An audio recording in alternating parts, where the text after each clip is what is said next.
So let's get into it. The next movie that we're going to be reviewing is Scream 6.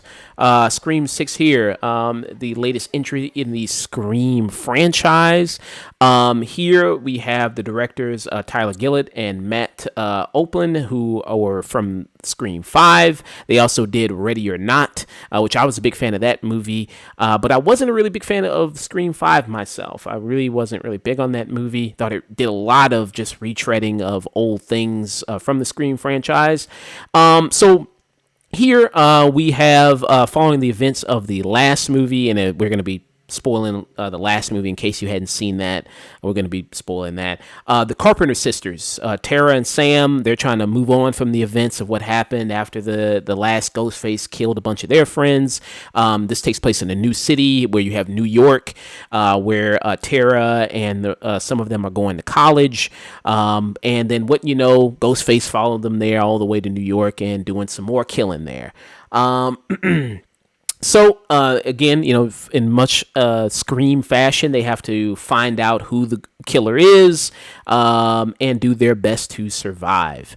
So, Marley, I don't know how big... It seems like you're kind of a big fan of the Scream franchise yourself, it seems like. I'm a recent fan of the Scream franchise. I realized that because I watched Scream 5 in 2022 when that came out, and then realized I didn't watch any of the other movies. So leading up to Scream 6, I marathoned all of them from 1 all the way up to 6. And I'm a relatively new fan of this franchise now. All right. I will say with this latest entry, I do like it better than the last one, Scream 5. I think that I like the characters a lot better here than I did. I think last time I was like, these people really don't feel that good of characters. They just feel like, you know, we're just kind of just putting them in here in order to just fill it with Easter eggs and nostalgia and everything like that in the last one. I haven't rewatched the last one, so maybe, you know what I mean, maybe I should go back, give it another shot. And I had like a bad experience watching the last one because there was a baby crying in my theater, and then I kind of arrived kind of late to watching it and everything like that.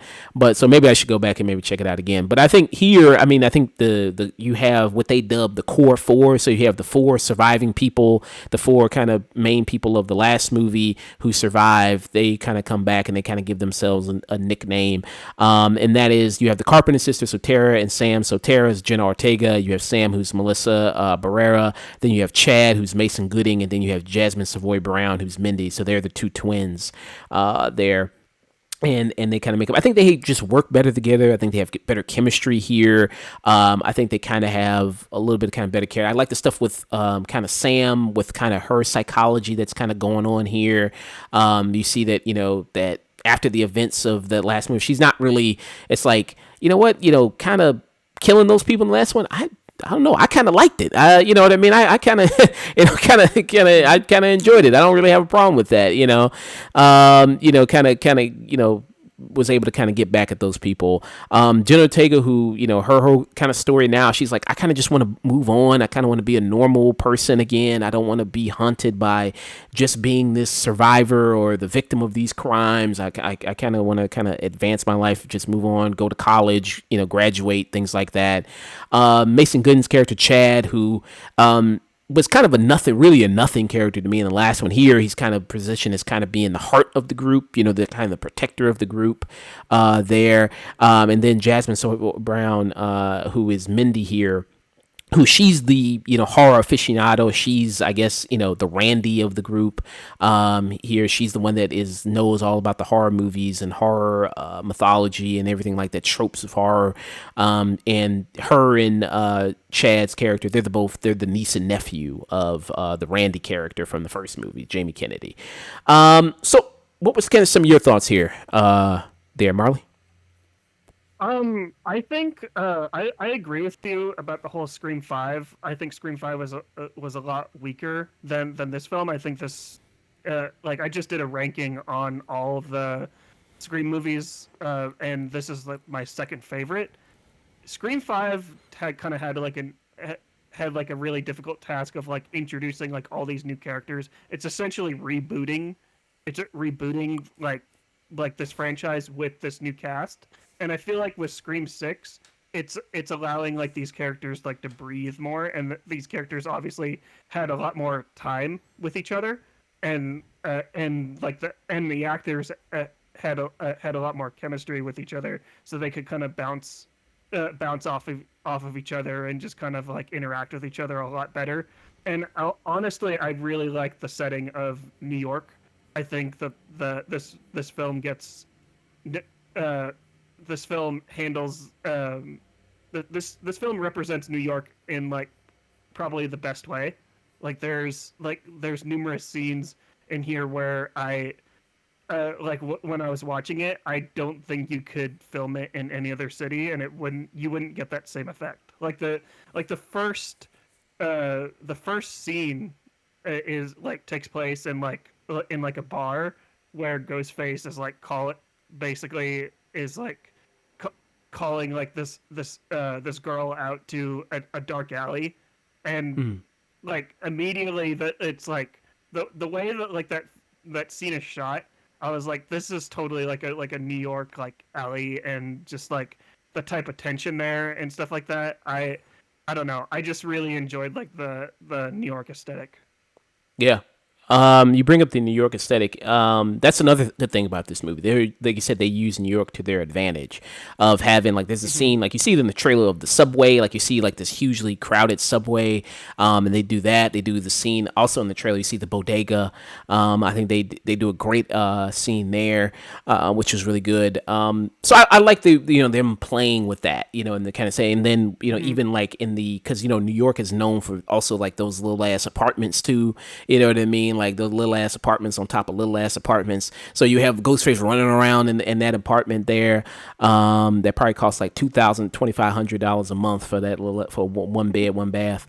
And so I kind of like they play around with that, which is very good. And the brutality of this movie too is kind of up there. I think more brutal than I think any of the other Scream movies. I would probably say, because when they stab, it's like they stab. I mean, it is this bam bam bam. I mean, they just it's like not even. I don't even think it's a stabbing. It's just a shanking. I mean, it's just stabbing and stabbing until there. So I was like, wow.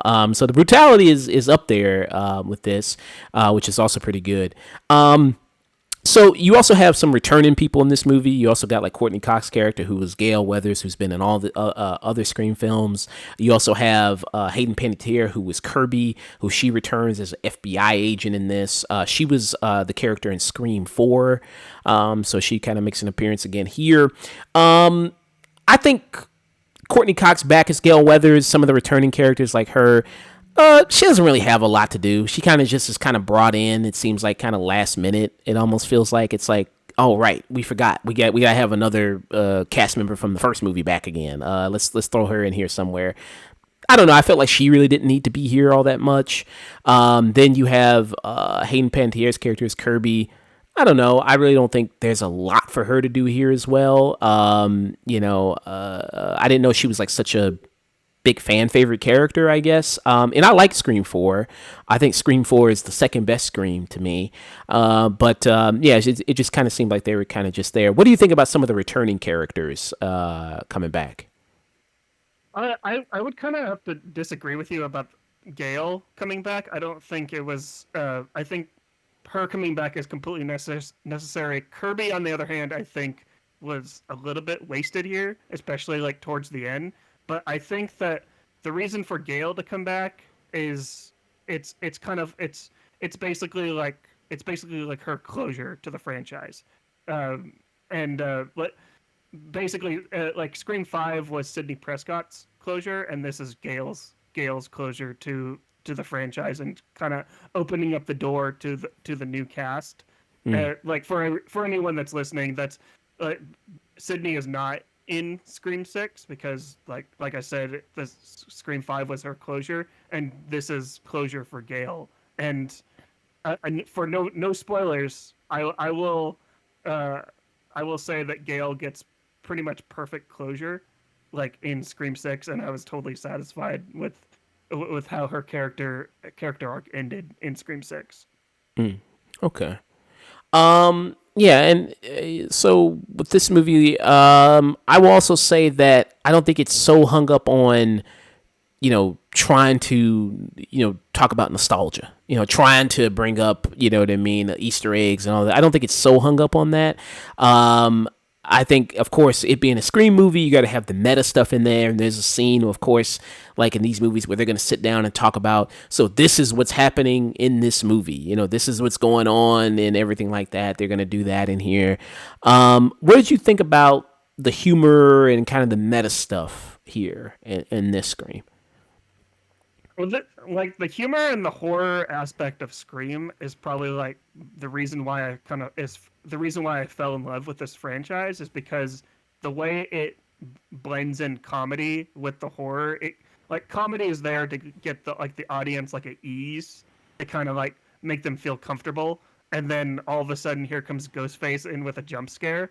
Like I usually don't like jump scares in like horror movies all that much, but the way Scream uses their jump scares, kind of like blending in like the humor and like the meta humor to like I said, to make the audience feel more comfortable, and then all of a sudden here comes the horror.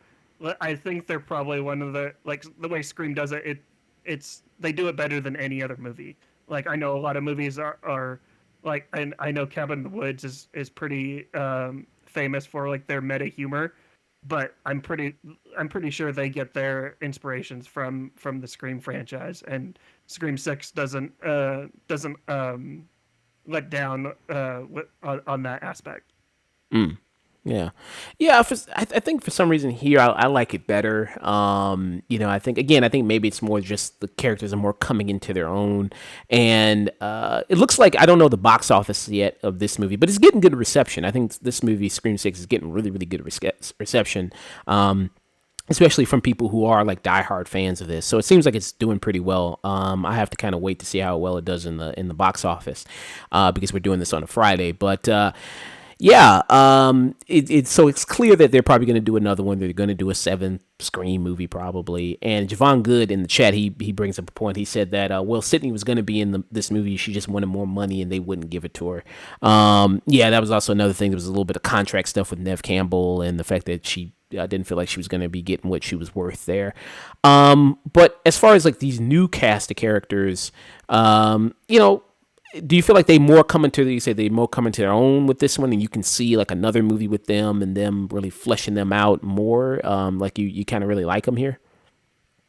Yeah, they definitely come into their own like with this movie. The one issue that I did have with this movie, even it's not really like a downside that I have with Scream Six. It's kind of like it this Scream Six kind of like ushers in like a new era. The previous Screams, Ghostface was always kind of more of like a clumsy type of killer. The way he kind of went after his victims, he was very like the way he was kind of like fumbling around and kind of being like the doofus like serial killer. Mm-hmm. And in Scream 5 and Scream 6, Ghostface is more like refined, which I do appreciate, just because I think like some of the kills in this movie are actually really well done and just really well shot and just really well thought out too. And it's so I can't really fault like the movie for like wanting to try something new. It's Mm-hmm. just for anyone that's interested more into the meta humor and and just how Ghostface used to be, I recommend them checking out like Scream 1 and 2, just because you get more of like the clumsy Ghostface. But I'm to kind of answer your question like before, is like I do want to see like more of this new cast, just because I think that they have really good chemistry, and yeah, I'm glad that none of them like officially died. Like really in all of like the Scream movies, no one really officially dies, even though they get stabbed like a billion times. They usually all they usually end up like coming back in like some way, which I thought it was funny.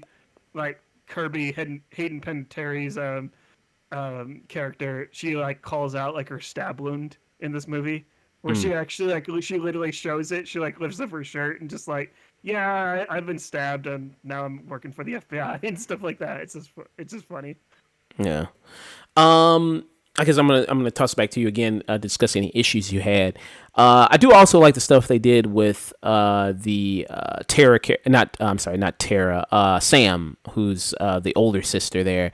Where there's kind of like a conspiracy theory that she was the real killer behind the Woodsboro stuff. So I like that how they kind of use the internet there as like these conspiracy theories that kind of pop up after these cases and everything like that. So I also do like that aspect. They bring that more into here, which I wish they would lean more into the technology stuff, you know what I mean? A modern day technology of the cell phones, the Ring cameras, everything like that. And to make it more of a modern kind of, Scream movie there. I wish they kind of leaned more into that type of stuff there. So, strong new setting, of Scream in New York. Scream takes Manhattan, Ghostface takes Manhattan, like that. Thought that was good. Like the characters better this time around, much better this time around. I will say that some of the kind of the kills, again, I won't spoil it, but you can kind of tell probably who's going to be going and who's going to be staying. I think, and that so there's also that. I couldn't guess who Ghostface was this time around. Like I could the last one. I was like I think it's. I could probably fairly guess it's probably this person, so I thought that was kind of better improved there, that I couldn't really guess the killer there. Also, but I do wish they would have a new motivation for why Ghostface is doing, the killings, because the motivation here is like, it's kind of motivations you've seen probably in the past before with these other Scream movies. So I would give it, for me, a lowish kind of tune in. For me. What about you, Marley? Final thoughts, rating there. Yeah, I to kind of bounce off what you said, I think that I think the issue with kind of the Ghostface reveal at the end is that I feel like this film kind of stumbles a little bit, it wants to pull the rug out from under the audience multiple times, and by the time the final reveal was actually revealed, and I didn't really guess where they're actually going. They pulled the rug out way too many times. I was just like, I don't really care anymore at this point. It kind of ended like that. It's just like I was like, it just kind of, they kind of tired me out a little bit with just the constant oh, who is it, and I'm just like, but that's nowhere near a negative, just because this film is just a completely blast to watch. The kills are just top notch, and just if you are queasy, I wouldn't recommend watching watching this movie, just because it they take advantage of their R rating. I'll just have to say they take advantage of their R rating, which I can always praise a movie for doing that. And like I said, I really enjoyed the New York aesthetic, and just how they represented New York in a really good way. The you mentioned before, the bodega scene. I like that the bodega owner just whips out a shotgun. I'm just no, a bodega owner would totally do that. So, but yeah. But overall, I really like Scream 6. It's a fun time at the theater. See it with the biggest crowd possible, because my audience was was having the time of their lives. I would give it I'll give it a high tune in. High tune in. Okay. Yeah. Yeah. My audience, I mean, I don't know if it was the same for you, when Hayden Panettiere showed up and everybody went, oh, it wasn't really a huge reaction, but it was oh, yeah. So I don't know if it was the same for your audience in some cases, with some people doing that.